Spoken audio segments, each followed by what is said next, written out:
మందార చెట్టు లేని ఇల్లు అంటే నాకు తెలిసి పల్లెటూళ్ళలో ఉండదనే చెప్పొచ్చు.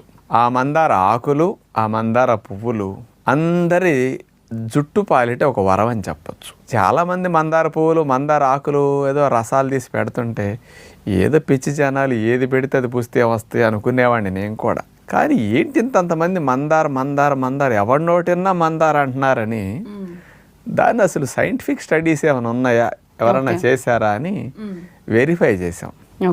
40 పరిశోధన పత్రాల యొక్క సారాంశాన్ని అమెరికా దేశం వారు 2015 సంవత్సరంలో రట్గర్స్ యూనివర్సిటీ USA వారు వాళ్ళు ఇచ్చినవి. ఇంకొక స్పెషల్ది తెల్ల జుట్టు రాకుండా నలుపుగా ఎక్కువ రోజులు ఉండేటట్టు మందారాకులు చేస్తున్నాయని central leather research institute Chennai వారు 2003 సంవత్సరంలో పరిశోధన చేసి మందారాకుల మీద స్పెషల్గా ఇవ్వటం జరిగింది.